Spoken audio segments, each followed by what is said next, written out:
And here we go. We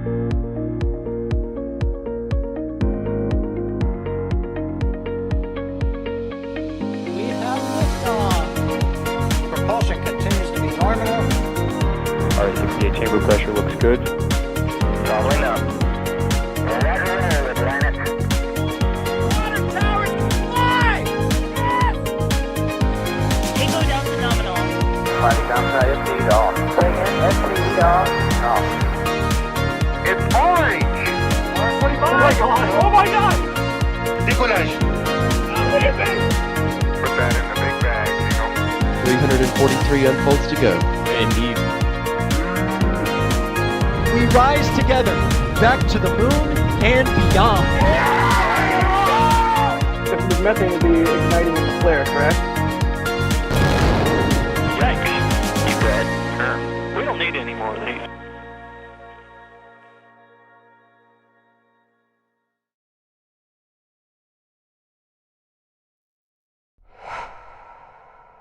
Hello and welcome to NSF's coverage of the launch of the Starlink Group 10-17 mission. Good morning, good evening, good afternoon, wherever you are in the world. Hello and welcome to today's coverage. I'm, of course, Alejandro Alcantarilla Romera. You can call me Alex as usual. You already know me by many of the previous live streams, of course. And I'll be hosting today's stream. And you're currently looking at a live view there of Falcon 9 at Space Launch Complex 40 at the Cape Canaveral Space Force Station in Florida. Its liftoff time should be 1:39 p.m. Eastern or around 17:39 UTC. But of course, it is not just going to be me here on stream. We also have D-Wise there in the field. How's it going, D? It is going really well. It is an absolutely beautiful day, a great time for a launch. This launch actually delayed a bit. It was originally going to go a bit earlier in the window, and it's moved towards the end of the window, but now we're going to get a nice afternoon launch. Yeah. It's cooled off a bit for the fall. It is absolutely beautiful. Indeed. And you know the deal, folks. If you have any questions, tag at NASA Spaceflight in chat, also at NSF. We'll have in the back channel as well Jay Keegan. He's going to be producing the show as well, pushing all the buttons, pulling all the levers. And also Gage will be as well tracking some of the views that you're going to see as the rocket ascends through the air. But, what is being launched today, D? Because I feel like that's sort of the first thing that we should talk about, right? Absolutely. So today it's not quite your ordinary Starlink. It's kind of your ordinary Starlink. It is 28 the Starlink V2 mini satellites launching from Falcon 9 off Slick 40 today. Oh. Did your microphone die? Probably. But yeah, so we are here just waiting to see those 28 Starlink V2 mini satellites launch into low Earth orbit. And of course, today's show, I guess, like the star of the show is, of course, that booster, right? Because we put in the title record-breaking booster, and a lot of people were asking like, oh, what's it going on with the booster? Like, what's the record? This booster has flown already 30 times. And one of the special things is that that's the most flights that any booster has performed in the fleet of Falcon 9 boosters.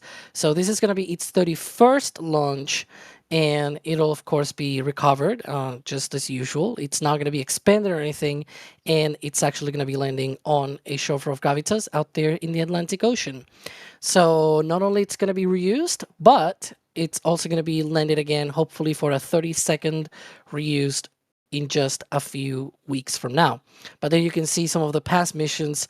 I mean, CRS-22, Crew 3, Turksat 5B, Crew 4, CRS-25, Hotbird 13G, O3B mPOWER A, Satria, Mera Putih 2, Galileo L13, Koreasat 6A, and 19 Starlink missions. And I'm not going to be doing the list of Starlink missions, even though I have it in my own list here.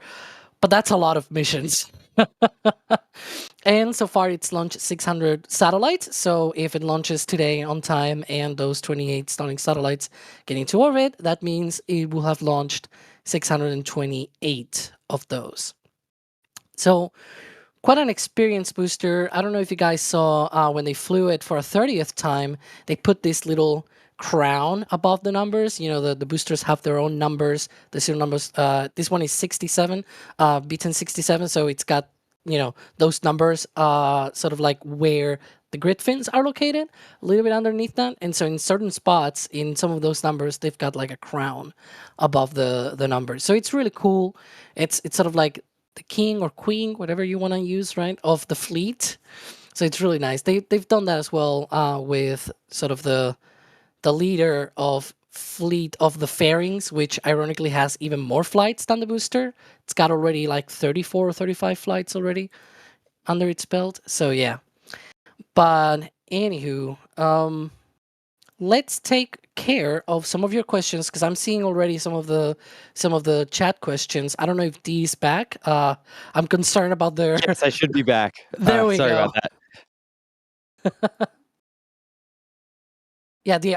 So you're back, right? What was it that happened? Was it the microphone or something? Yeah. Okay. So yeah, Simon S, for example, asking, do we know what the reason for the delay earlier today was? Well, Simon, I really have no idea, but it's really nice because earlier it was like 11 a.m. or something like that. It was a bit too early for my liking. 1 p.m. It's a little bit better. Did you go back, D? Like I think I saw you saying, "Oh, I'm going back home" or something like that when it delayed. I was on the way here. I had left my house like 5 minutes ago. And I got the notification for the delay. And I turned around and I went back home and I slept for another hour. That sounds good. I mean, when it delays that many hours, because it was like what 2.5 hours or something like that, right? So that's good because it gives you a little bit more time of sleep and rest. And I know you've been busy lately.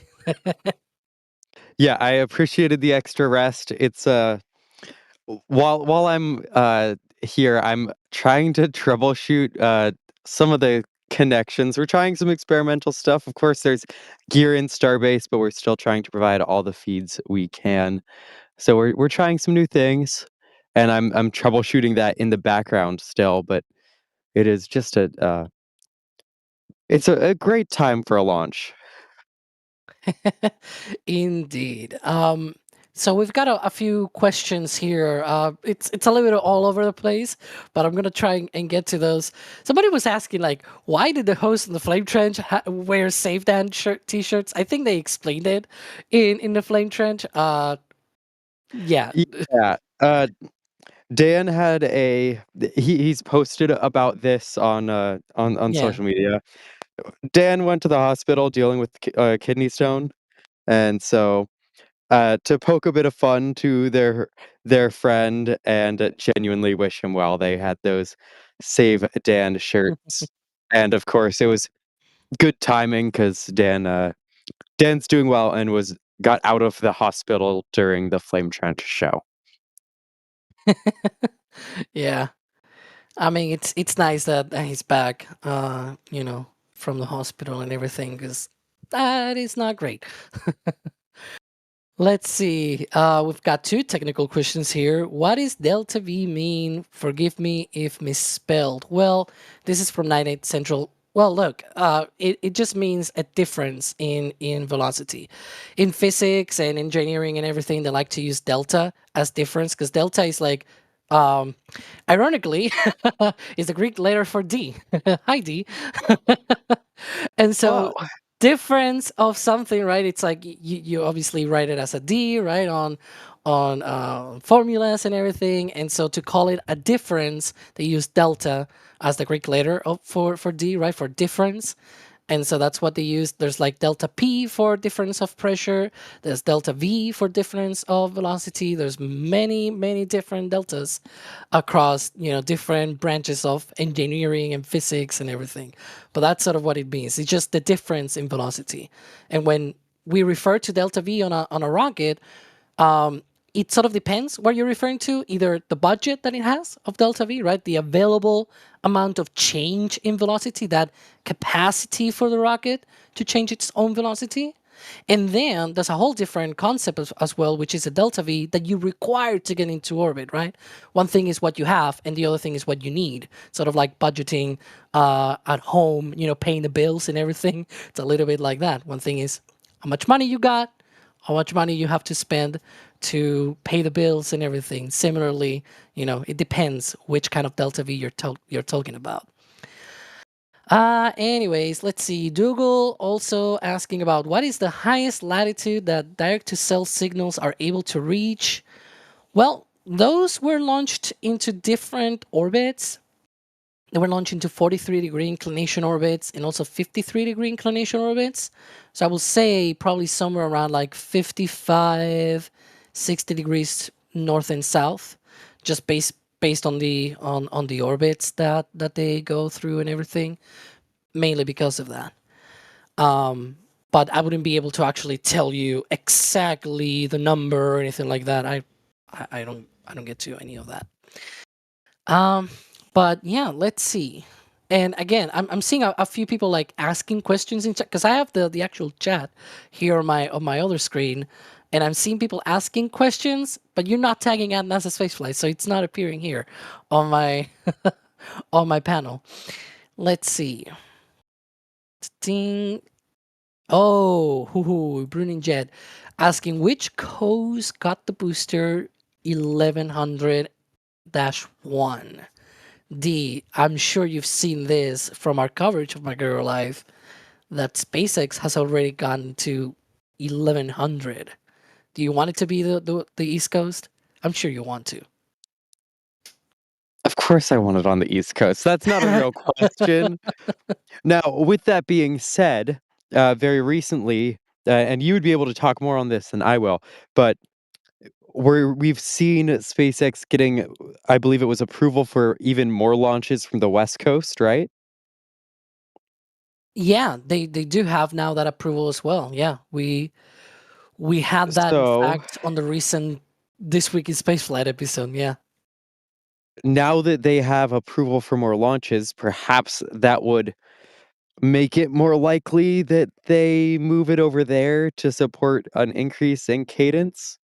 But that's fully speculation, and I would far prefer that it come over here and it launch some incredible missions, maybe launch some crew. Like, of course, I want that booster over here.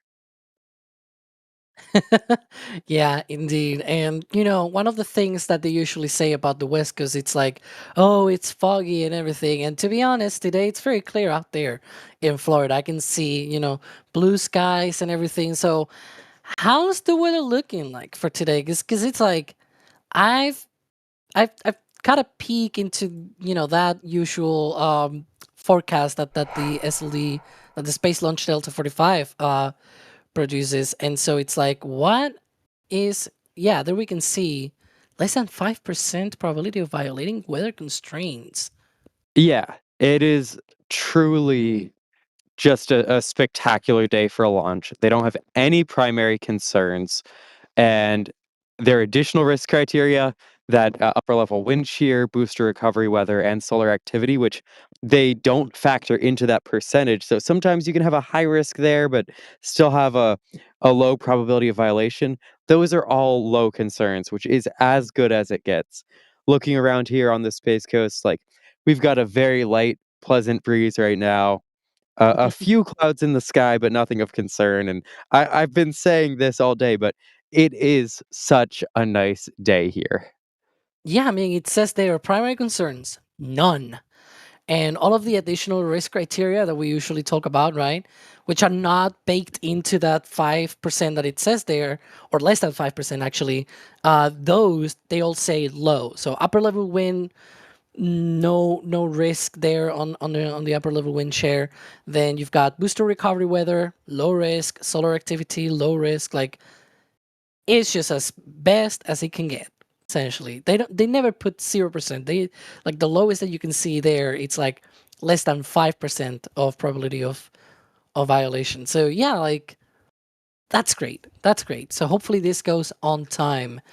Of course, we are approaching the point where they should be starting where they should be actually wrapping up, not starting, the go no go poll, right? That they have around this time. That should wrap up around the T minus 38-minute mark, and hopefully we'll get some kind of confirmation. But if not, we'll just be looking out for that propellant load, because once it starts, the booster gets frosty, which should happen roughly 9 minutes from now.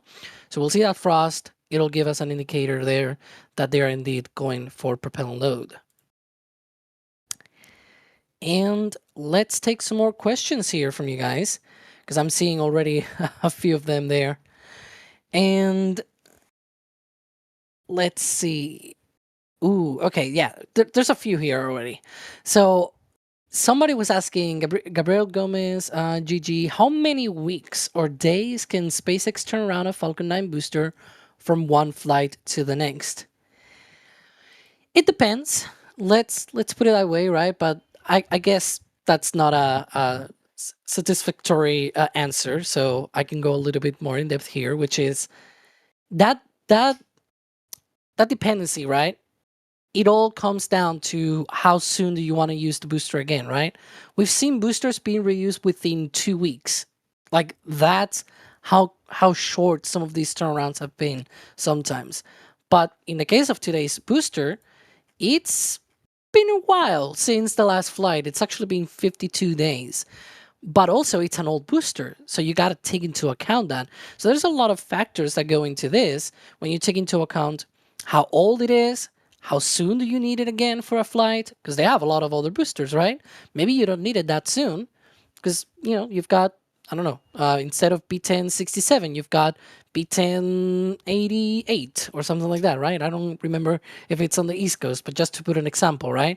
Like maybe you can just use another booster. Then the turnaround time ends up being a little bit longer, but the actual refurbishment time, it's shorter. And then we can see some of these launches and everything, and you know the different boosters that are in the fleet, where it's like they have so many of them active. It's roughly 20, a little bit over 20 right now, that you can just, you know, you refurbish a booster, you keep it there parked and waiting to go, and don't need to sweat it, right? Like you don't need to really rush it to fly it again. So there you can see on next space flight all of the different boosters, including this one and the 30 previous flights. Look at that.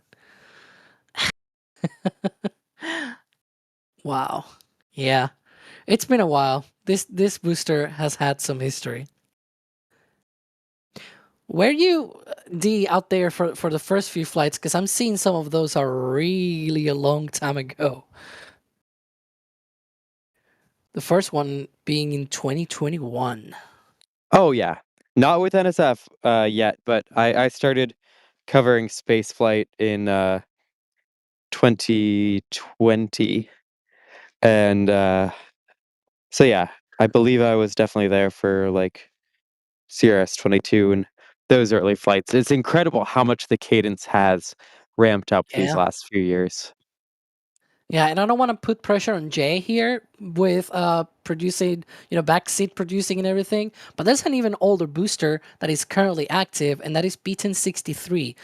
Problem is it's only flying from the West Coast, so that's why we don't see it here on the East Coast.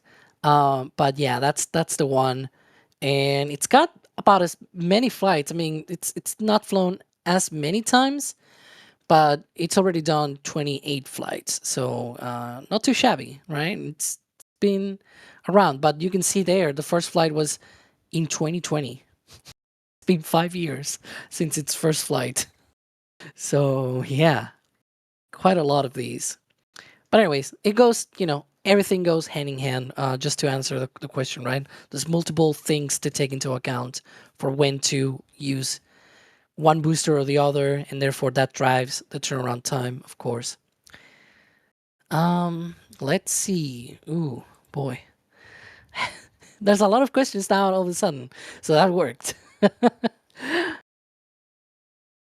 Let's see. Okay, so I grabbed one from Keith Teg, because it's really important to remind people, when does the USA change from daylight savings time to standard time? Europe is next Sunday. So yeah, this is your warning. Next weekend, if you're in Europe, Your clocks will change. Now, if you're in the US, your clocks may change 2 weeks after. And I say may because some places in the US do not change from standard to daylight savings and everything. But this is your warning. So be warned. Anywho, let's see. 9 at Central saying, is it more fuel efficient to launch during the cooler night times versus hot daylight hours? I'm sure it's more efficient from a tracker perspective, D.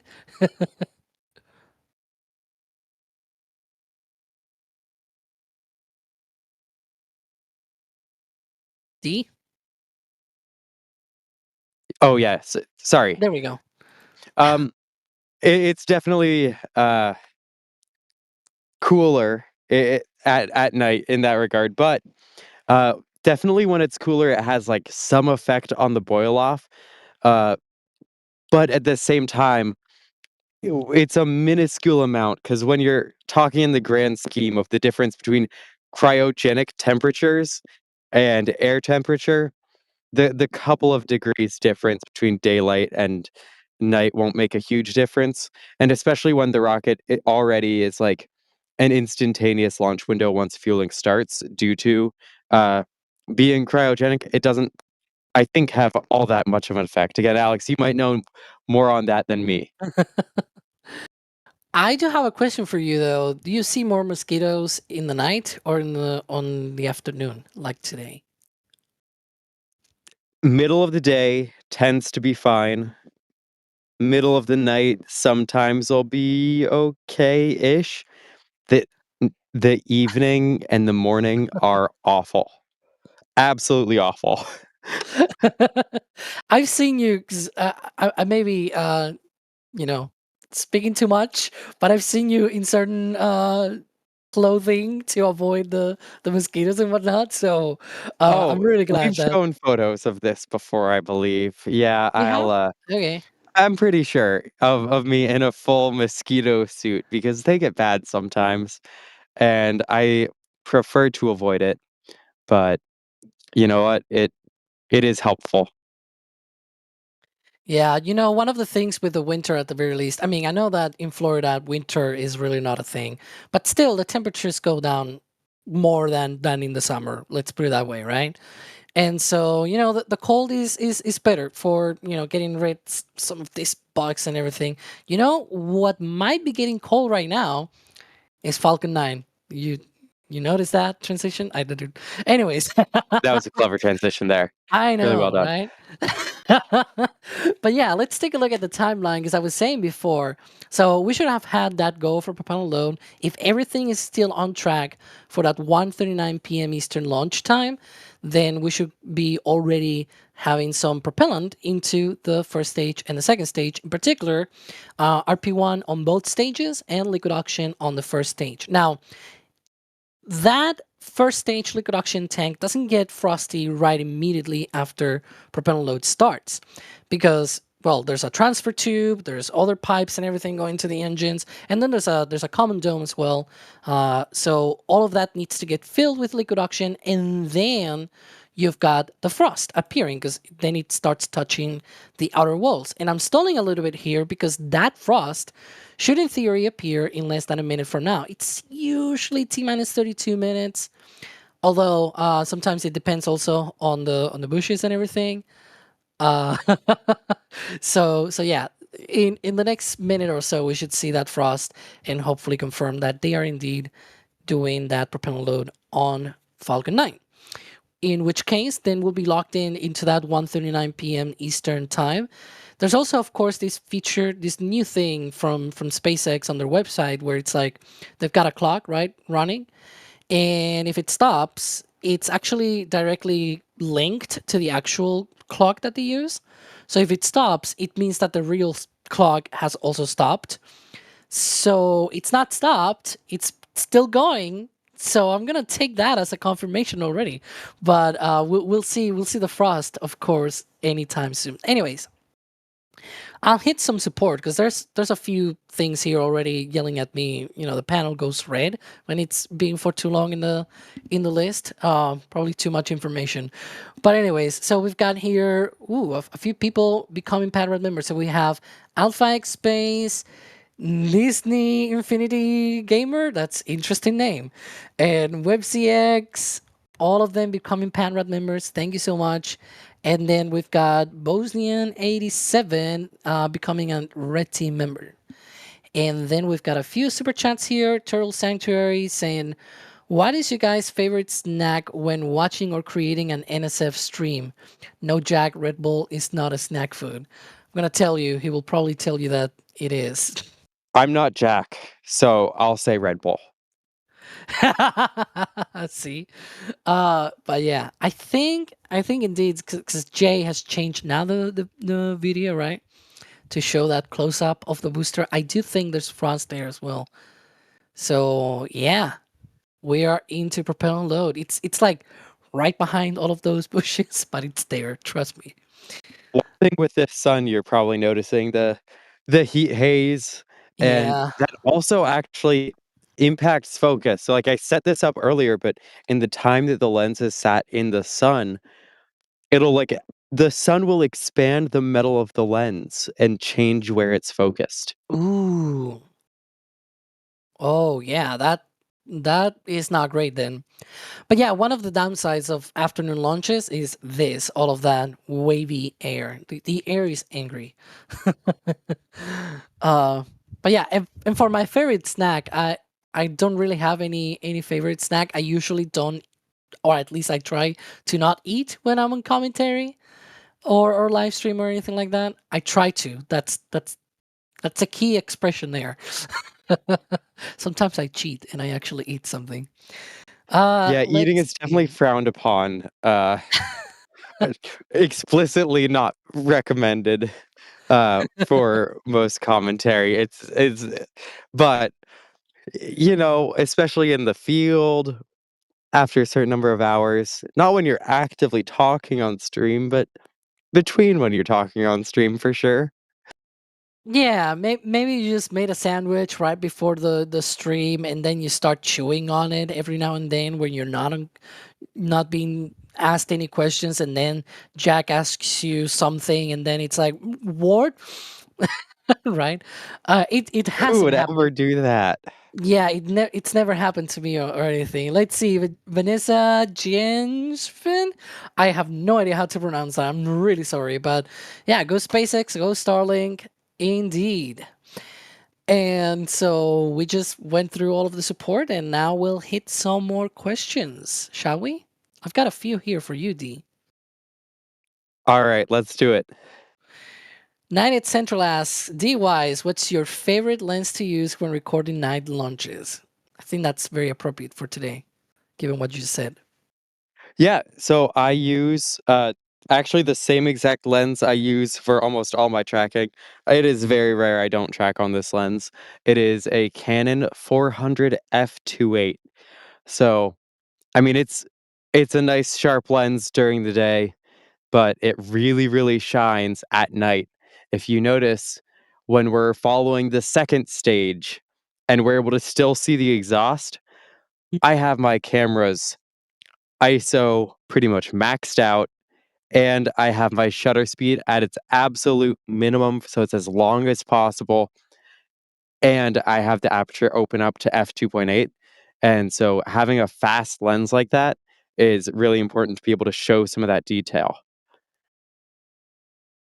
Yeah, that's really important. Because I mean, especially during the night, it's really complicated to see the rock because it's like the glow of the engines, right? Just overshadows the entirety of the rocket. So it's like all you see is that, you know, those engines and just that. And then when, as you said, when it moves to the second stage, it's just this teeny. It's the opposite. It's like it's very tiny. It's very far away, and it's just this little point of light moving in the sky that's getting dimmer and dimmer and dimmer. So I can see how complicated it might be. Let's see. KJ Custom saying, where do you shoot your tracking cameras from? Most of the time from the KSC press site. So where the famous countdown clock is, right near the VAB. And it is a great view for 39A, 39B. Like it's a great view, and it provides an up close view of 40, even if it isn't quite perfect. Occasionally, we will get access on the 45th side, and we will have those super nice up close views of 40. But and we always like those, but that is not the case for most of these. Yeah. Starlink launches are so common as well that, if we were going every single time out there, they probably wouldn't be happy about that. I wouldn't be happy about that. You know how much extra time that would take? True, it's true. It takes a little while to get there. I'm seeing your comment, Kevin. Even though you put it in our back channel, I still saw it because I can see the chat. He said when Alex has to host the whole stream, it's kind of like a whole long Alex answer. Sure. But anyways, we have a question here, of course. Going back to today's mission, will we be able to see the vehicle near Philadelphia area? This is from Mathematics. That's a funny name. Well, one of the things for today's mission is that yes, it is going northeast, so it should, in theory, be visible from the east coast. But it's a day launch, so the conditions are a whole lot different. There's this big ball of plasma in the sky called the sun, right?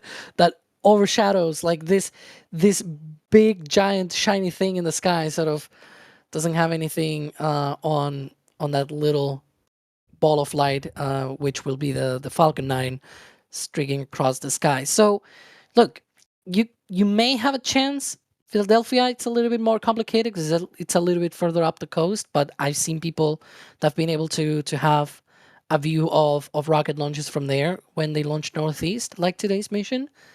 But that's usually been during the night. You can try though. I will try if I were there. I'm not there, so I'm not trying it. But if I were there, I would. Okay, I don't want to be a buzzkill. It is going to be a real challenge. I'm not saying don't go for it. Uh, but be ready that if you see it, it will be Yeah. a dot in the sky. Once the stages separate and everything is that high up in the atmosphere, you don't get much brightness from that second stage Merlin engine. It's really hard to spot in the sky. So even for me, I'm probably gonna lose this a whole lot earlier than any of the night launches. Yeah. I will try to track, but it is having the camera on it and seeing those couple of pixels look ever so slightly brighter than the other pixels around it. And it is so hard to lose it during tracking, and it's that much harder to acquire it when you don't know exactly where it'll be in the sky. So I wish you luck, and if you see it, please let us know. I would love to hear it. Don't get your hopes up too much though. Yeah, look, in terms of visibility when it comes to rocket launches, right? Probably at the bottom of that list is like obviously Vandenberg because it's always foggy. Anyways. No, I'm joking, but like if you're downrange and you want to see one of these rocket launches, today is probably the worst option, right? Of course, you first and foremost you need to have good weather. That's obvious, right? But if provided that you have good weather, you've got at the bottom, you've got daylight launch in the afternoon. The sun is literally up there. It's gonna be way too bright, and so your little rocket is just gonna be this little small orange dot in the sky, as you were saying, right? Then in that list, you've got maybe sunset launches, right, where it might be dark out there up the coast. And so that's sort of like almost the top because you might get a jellyfish effect where it's dark on the ground, right? The sun has already set.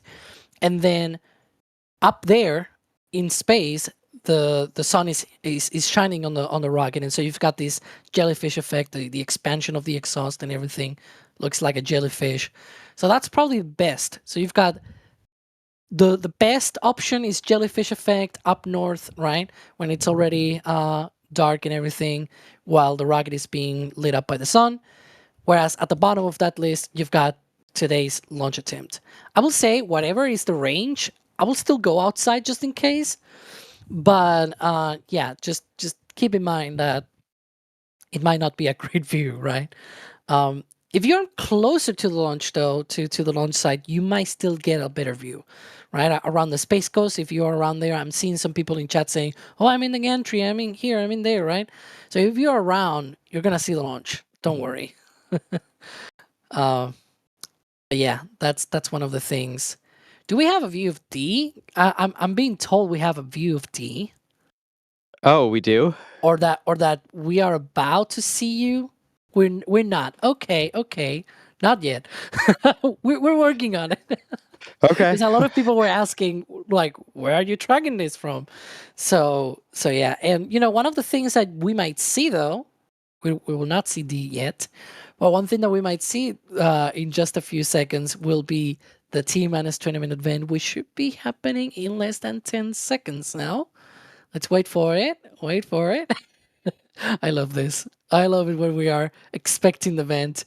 And there it is. There we go. You can see it flowing through the crew access tower. That's cool.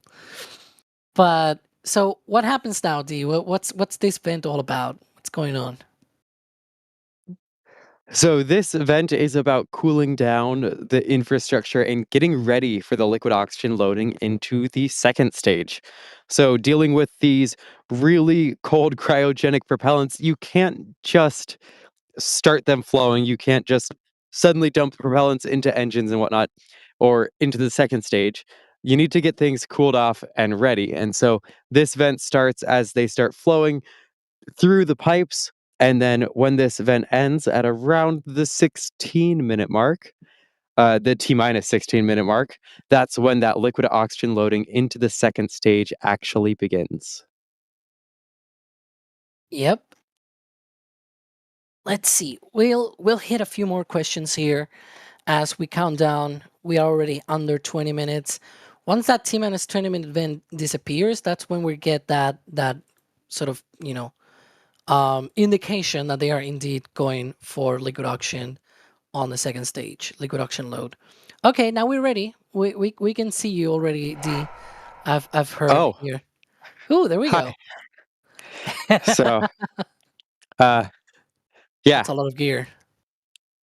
main tracking camera is right over here. I'm doing a whole bunch of testing on these, actually this camera and this pack right now, but we've got the wider shot on that camera, and then this is an ultra wide that also shows me, but this one, unless things are like magical, will not be live. Yeah, I see you've got a lot of toys there for this launch. That's nice. Lots of cameras. Yeah, I can grab a it looks like a mess, but I can grab a photo and show it up close. We'll decide if production is okay with that. But yeah, let's see. Oh yeah, there you are. Anywho, there you can see some of the behind the scenes shots, of course. Really, Kevin? I know this is you. I know this is you. We just got a goal in chat saying Alex will be quiet for liftoff. Look, I was in the previous stream and I was quiet, okay? If Alex is gonna be quiet for liftoff, does that mean I have to leave my headset on and talk through liftoff?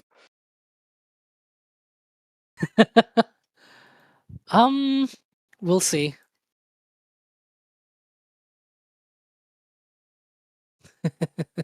I'm already seeing your pictures in back channel. Yeah, it's a mess. I mean, that's what it takes to get these views, right?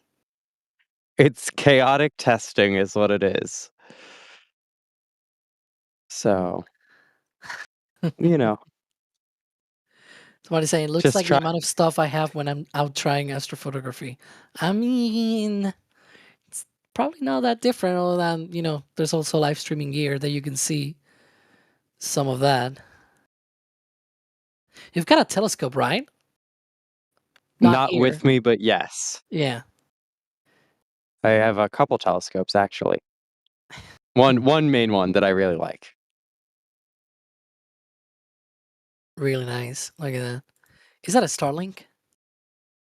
I know people will ask. Yes, I have a Starlink Mini out here.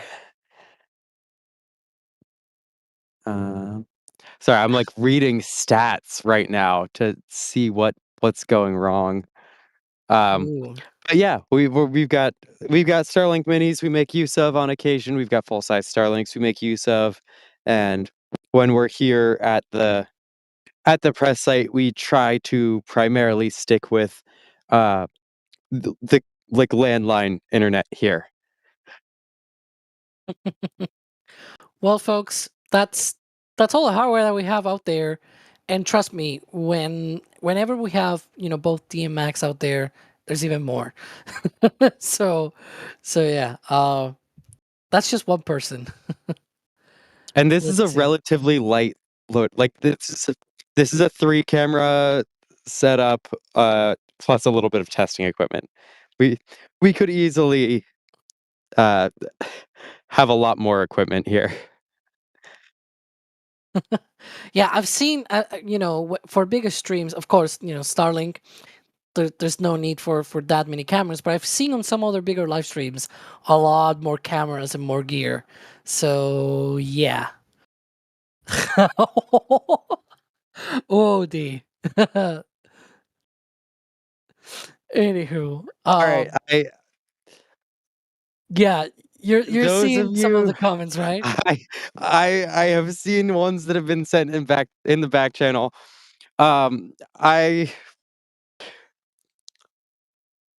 I need to take an up close photo inside the bag to show where I've actually done the wire management versus, because it's not a complete solution yet, the fact that I have Ethernet cables running to a whole bunch of extra devices, and I have the like default Starlink mini power cable.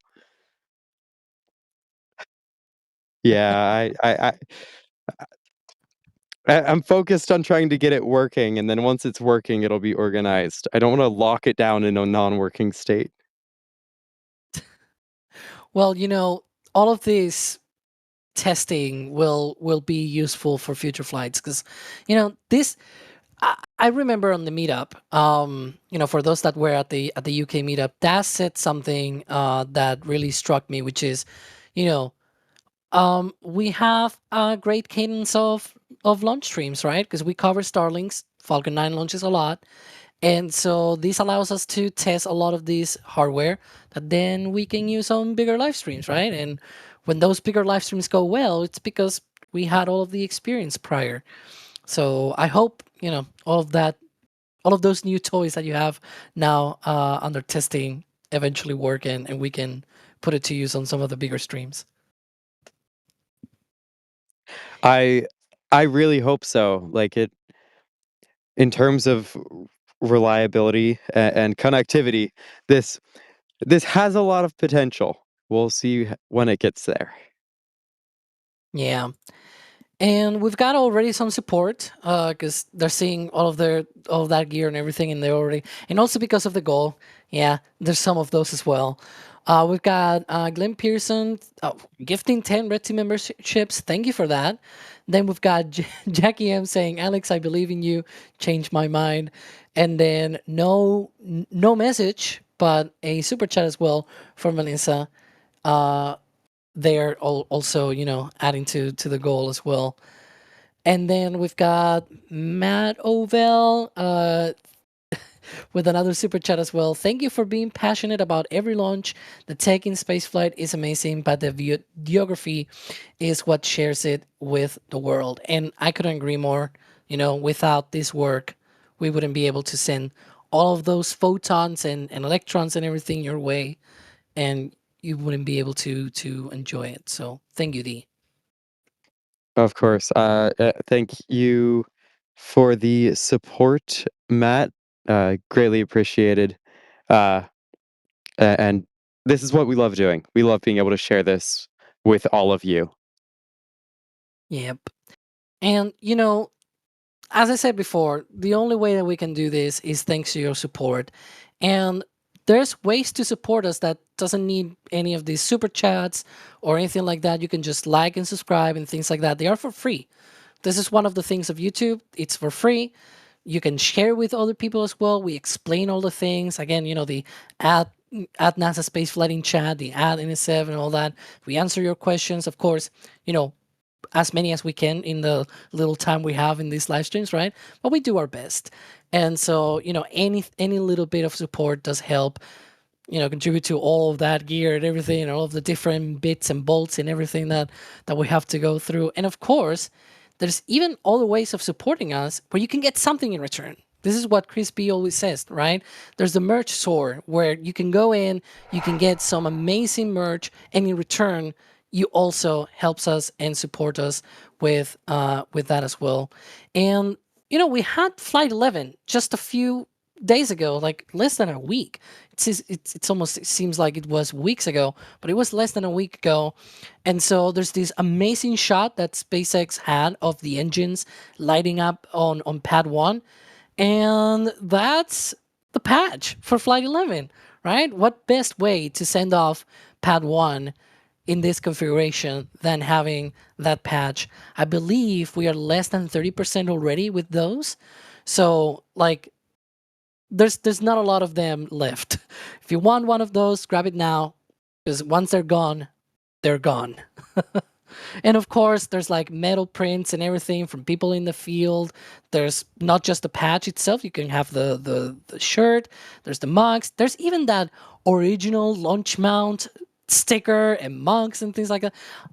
You can browse through the merch store. There's multiple different ways that you can get some of this merch. Of course, I'm not gonna tell you, oh, buy this thing in particular. You can go look, and there's gonna be multiple more, because we are a few months from Flight 12, right? There's gonna be more. There's also gonna be Artemis 2 out from Florida as well. There's gonna be so many more things coming down the line. So, just saying, no pressure. Anywho, yeah, New England too. Crispy was saying this in chat right now. New England as well. So there's gonna be so many more things coming down the line. It's gonna be super amazing, guys. But anyways, we are under 10 minutes here, actually less than 9 minutes. So I'm gonna be doing my call to people. If you have any questions, do it now, because we're getting close to the launch. So at NASA Space Flighting Chat or at NSF, tag us, and we'll have it on our queue. There's a bunch of questions here, but of course, I cannot get to every single one of them. But maybe if you do it now, I can. Let's see. We've got here one precisely about Starship, and I think it's sort of tied in with this because Aaron Crosby is asking, once Starship begins launching V3 Starlink, how long until Falcon stops launching the older versions? Or do you think they'll continue to yeet these up there until ship launch cadence ramps up? Yeah, I know you gotta go really soon, so I'm gonna throw this one to you and then I'll give my own opinion about this. Yeah, so there's a Coast Guard helicopter overhead right now. But Ooh. uh, I think it'll continue launching for a little bit. Because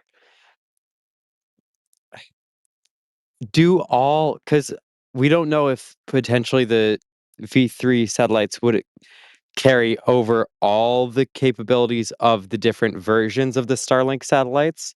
And so even if it's perhaps not standard Starlinks, would we continue to see like Star Shield launches? I would Oh. expect so for a little bit. Um, yeah, Yeah. I think we would continue to see launches for a hot minute. Yeah, I think the same because one thing is launching once or twice Starlink on Starship, but then another thing, of course, is sustaining the cadence such that if you stopped all of the Falcon 9 launches, then you can just keep up with the Starship cadence. But we'll see when that happens, of course, and we'll stand by whenever that Falcon 9 cadence sort of drops off. But speaking of dropping off, I think now it's the turn for you to go away to focus on tracking the rocket, right? Yes, I'll keep my headset on, but I won't be able to take any questions or anything like that. Yeah, we'll come back to you once the launch happens and see how it went. But yeah, so right now we are 6 minutes away from launch of the Falcon 9. Right now, doesn't seem like they're tracking any issues. Weather looks pretty much as perfect as you can get. And at this time in the countdown, we should be going essentially through the last few minutes here, where RP1 load should have wrapped up on the first stage. They should also be undergoing engine chill on the Merlin engines. That's when they flow a little bit of that liquid oxygen through the liquid oxygen turbo pumps to condition them for ignition, because you don't want to just flush them with that really, really cold cryogenic fluid at ignition, just like nothing, right? So that's what should be happening right now. In just a few seconds, they should be starting the preparations for Stromback retract. That is when the Stromback is this sort of structure that is next to the rocket, right? So it's got this clamp up top, it opens, and then the structure itself retracts about 1.8 degrees away from the rocket, and that clears it ahead of liftoff. Now, one of the few questions that we have here is stubby nozzle, yay or nay? It doesn't have a stubby nozzle for today. Starlink missions do not have that. I like stubby nozzle. here. Stubby nozzle I support. knew I'd jump in to say that. I knew you were gonna jump in, even though you're out there preparing for liftoff. But yeah, somebody asking if they'll be on board. Yeah, we'll show the onboards once we get those. Of course, we'll start the ground tracking as usual, and once it gets out there, we'll go to onboards. I'm seeing that apparently we have hit the goal right before liftoff. We are 4 minutes away, so I'm gonna speed run through some of these. RC Horseman, thank you for gifting 5 Red Team memberships. Real Eminem HD, Go Knights. Vanessa again, another super chat as well. Kim May, upgrading to Red Team membership. Thank you for that. James, Bonsack, Charge On, with, let me see. There we go. Revhead, another super chat as well. Thank you for that. Vanessa, another one. This one with emojis. That's nice. Revhead again as well. And Vanessa once again. Well, and Mwahaha Alpha Tang Scary, another super chat as well. All of them seemingly for that goal of me shutting up for liftoff. So I'll be quiet. I'll just be doing like 10 seconds to lift off. And that's all that you're going to get. How about that? But in any case, folks, we are 3.5 minutes to the launch. We should be getting that confirmation that they have wrapped up liquid oxygen load on the first stage. So that should be coming up in a few seconds. Next, after that should be the same, but on the second stage, wrapping up all of the propellant load on both stages. And then hopefully we'll get to the startup and the go for launch from the launch director. Some people say, I don't believe he can stay quiet. I can. It's just, it's weird when there's like no sound. People are like 0 by 0. You're muted. And all that. But yeah, stage 1 liquid oxygen load is now complete. Once they do the same for the second stage, we'll see the return of that Stromback vent. So don't be scared or anything. That's completely normal. It's part of what they call pushbacks, where it's like, they vent out some of these fluids and everything from the Stromback, and they depressurize some of those. So we'll probably hear, gas closeouts and everything from their comms and things like that. So hopefully we get to that.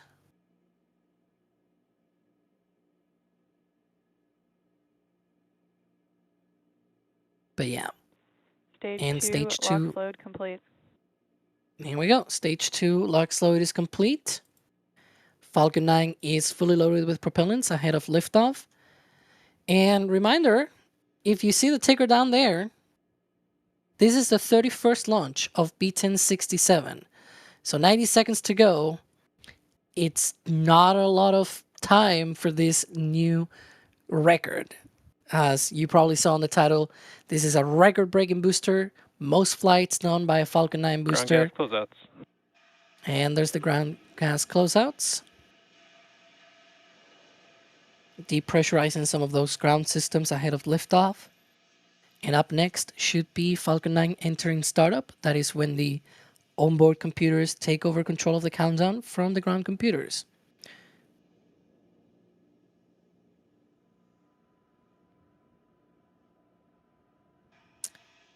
Any second now. Falcon 9 is in startup. There's the call out.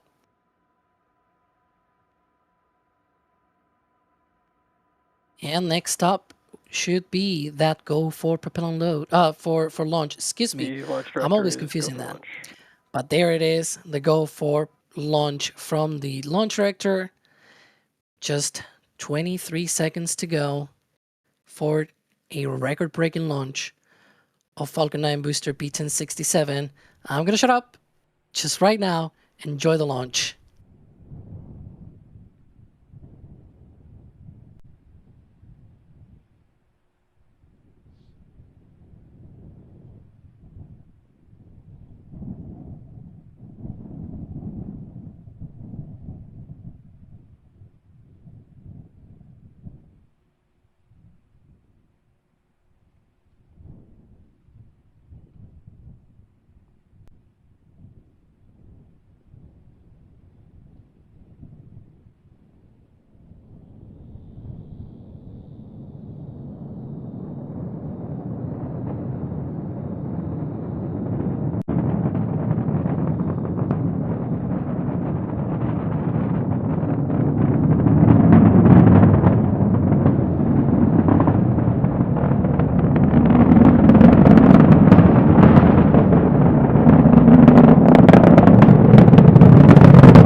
T plus 1 minute 45 seconds. Falcon 9 heading into space. This booster in particular heading into space for a 31st time. A record-breaking booster here. Should be 30 seconds away from main engine cutoff and stage separation. But that crackle, I'm still hearing it in this audio. Hang on, just 5 seconds of silence.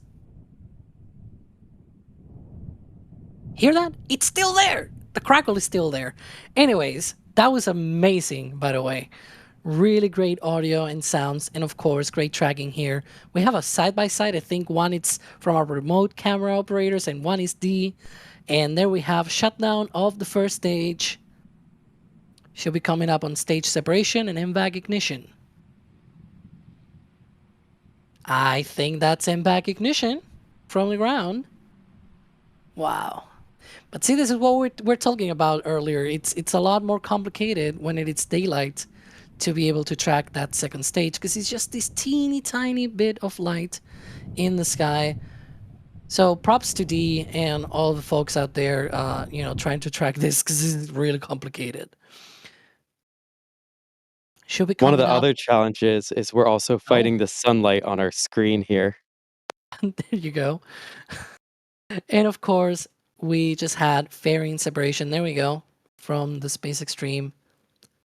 And there we go. Flying away. Those two fairing halves will be recovered because, those are also reusable. It's not just the booster. Those fairing halves will be parachuting down to the ocean and will be recovered by fairing recovery vessel Doug. But yeah, sound effects. You got to do the sound effects. If you don't do the sound effects, I mean, what's the commentary all about? It'll be boring, right?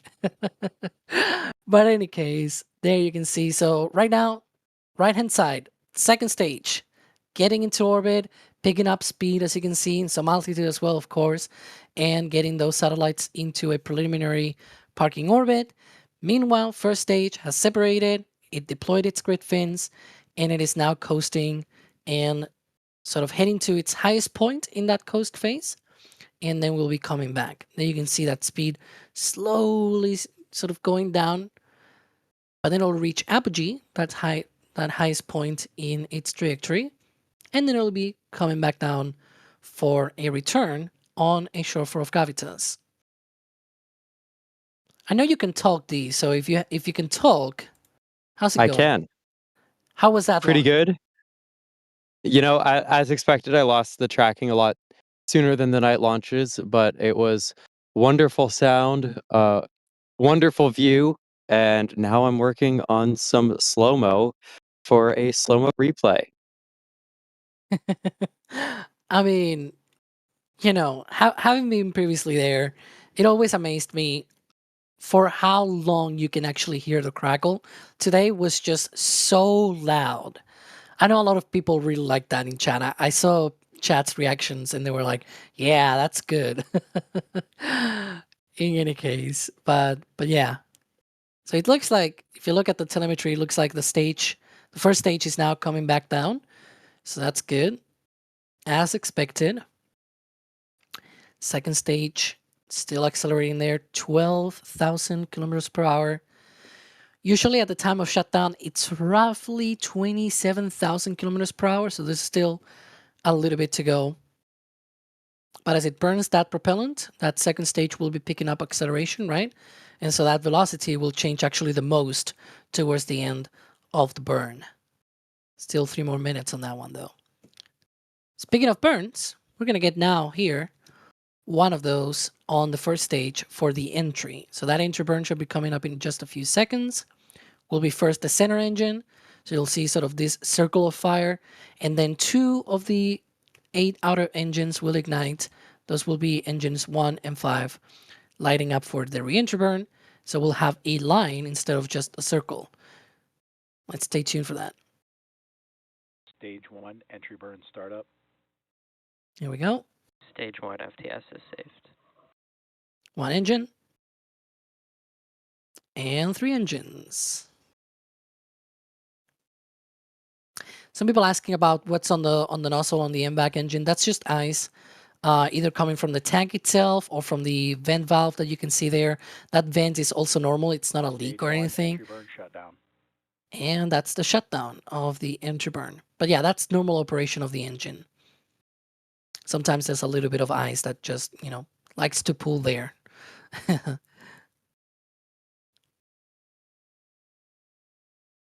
Look at that. Are we going to get the booster going through the clouds? No, Crispy, it's not Space Mouse. Look, let's not feed the conspiracy guys, okay?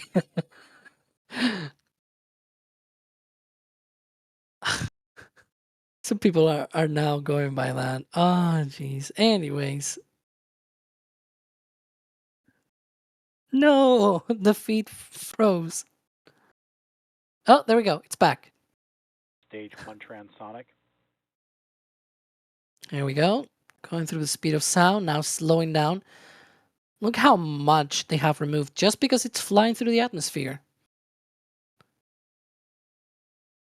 And while the first stage is slowing down, the second stage is still accelerating, now close to 21,000 kilometers per hour. And should be coming up on landing burn on that booster. Stage 1 landing burn. Here we go. There it is. Oh, going through the cloud. I love this. Ooh, you can see this the shadow. That was cool. That was so cool. Stage 1 landing leg deploy. Okay, and wow, look at that. Amazing record-breaking landing. 31st landing for booster B1067.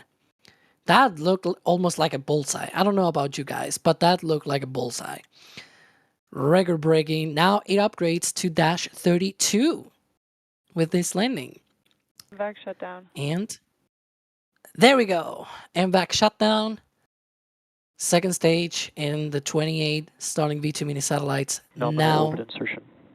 in orbit, and that was nominal as well. So that's good to hear. Up next, that second stage will be doing a little of a coast phase. It's going to be up there for about 40 minutes until the next burn. That next burn will circularize that orbit and sort of bring it to roughly 270 kilometers, more or less. And so that'll be the correct orbit for that satellite deployment. Somebody saying, absolutely incredible. Alex was silent for almost 2 minutes. Come on.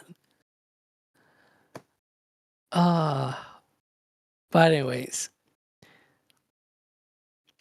Yeah, I mean, somebody, a lot of people saying, like, this a bunch of years ago, they were saying, no, it cannot be done. Maybe you can do it, but it's going to be like 2 or 3 times you're going to reuse this, and then you're going to have to expand it or something. Here we have a booster that it's done already 32 launches and 31 launches and 31 landings. I was confused by, it's got now the dash 32 thing on the name. But yeah, it's going to fly again. It's just going to fly again. That's how they do it. And no, the second stage is not reusable. The second stage, after it's done its job today, it's going to be splashing down, I believe, in this case in particular, it's going to be south of Australia. For a reusable second stage, you got to wait for Starship. Anywho. I'm seeing a lot of support here.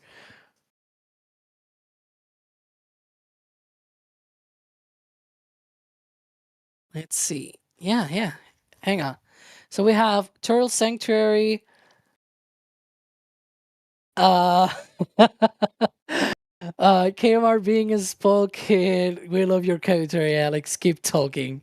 I mean, I do agree that I should probably not talk during the launch, right? But as we always say this, that, during the actual ignition of the engines, you cannot hear anything because the launch pad is like several miles away. So it takes a little bit for the sound to reach you when you're out there. We have replays already? There we go. We have replays already. Wow. And I will say, as the other person commentating on this stream, it was kind of nice. I didn't really have to talk all that much. That's what I'm always told. It's like, I don't have to talk that much. You do all the work. In any case, but one of the things that I always say with this view, because this is from FleetCam out there at Rusty's, one of the things that you can sort of, that I always say about this is that if you see this is what you will see, right? This is not zoomed in. When we track it, right? When D is tracking, some of the other tracking cameras as well, when we track it, usually we zoom in, we try to, have the best lenses and everything that we can. So you see the rocket very close up. This is what you will see with your own eyes if you were out there. It's just this tiny little, dot in the sky lifting off. But trust me, you can hear it. You can hear it even from Port Canaveral. I believe this is the other FleetCam camera peeking over there from some of the cargo at the port.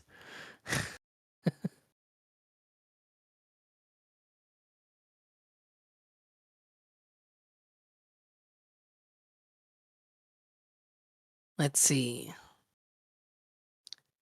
And that's from the press site, robot cameras. One of the things as well that is really interesting about, reusability, because we were talking about booster reusability and everything, is that originally, SpaceX was thinking, well, we fly 10 times, and after 10 times, we need like a really big turnaround or something like that. Like, we really need to go in depth and inspect the booster and all that. They don't need that now, because what they did? They went and did all of these studies and everything, and they figured out that if you just keep reusing it just as usual, it actually is not that bad. And so they've done multiple studies and they've upgraded the boosters, and now they can go up to 30 times even, and they still doing, normal refurbishment. Like, we don't see 100 days, for example, of refurbishment time or turnaround time. We don't see 150 days or something like that. We saw some of the early boosters, they were that long of turnaround between launches, right? And here is a tracking view from Steven. Interesting. One of our newest Space Coast Live operators. Thank you for that, Steven. But yeah, that's one of the interesting things that they have found out, right? Originally, they had this sort of preconceived notion and sort of thinking of how they will do refurbishment for Falcon 9. And now it's actually easier. They don't need these big, deep, in-depth refurbishments and inspections as they originally thought, which is really, really nice.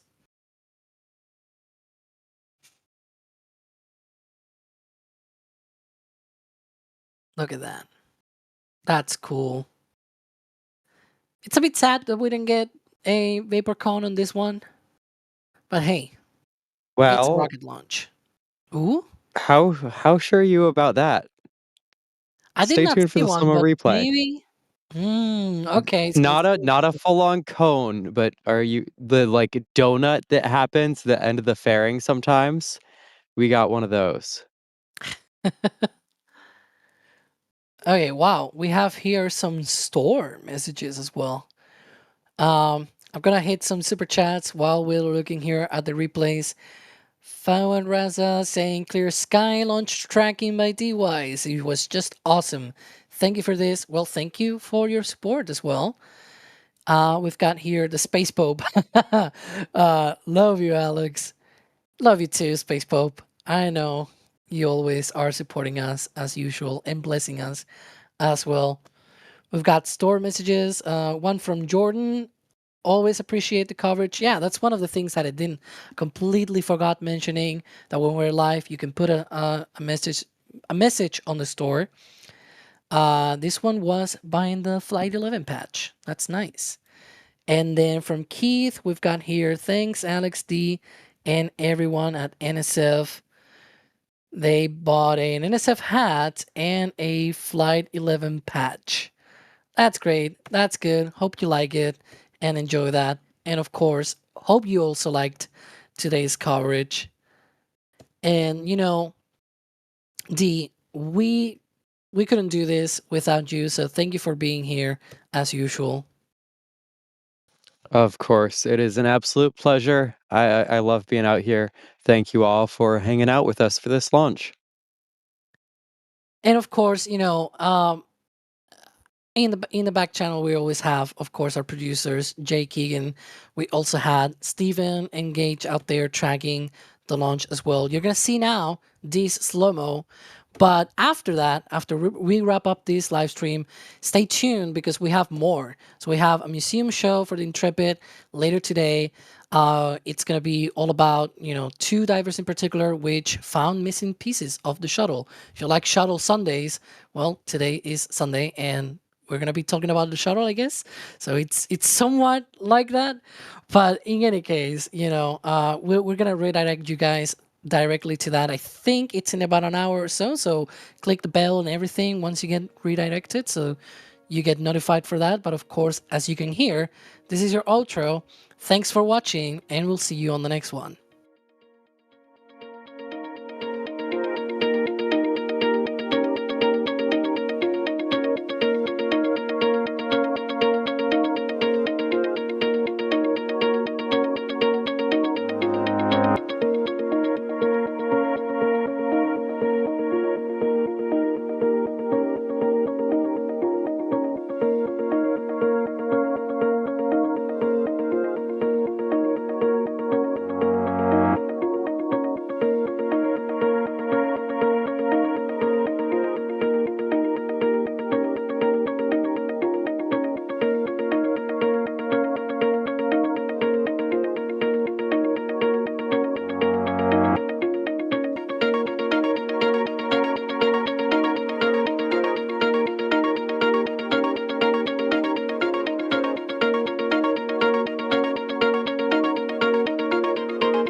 And here we go. We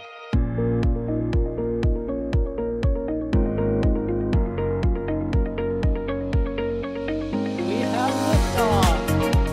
Propulsion continues to be normal. R68 chamber pressure looks good. Probably not. Roger, planet.